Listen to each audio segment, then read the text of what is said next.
Do you want your Facebook friends list not to show up on your Facebook profile? In this video, I'm going to show you how to hide friend list on Facebook. Subscribe to my channel if you haven't already, and let's get started. Now, first of all, you need to go to your Facebook.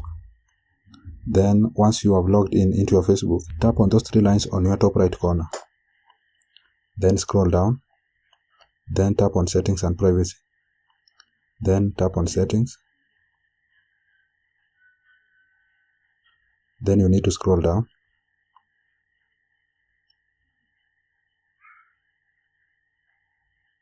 Then tap on Followers and Public Content. That one. So just need to tap on it. Then you are going to tap on Who Can See the People, Pages and List you follow. So tap on it.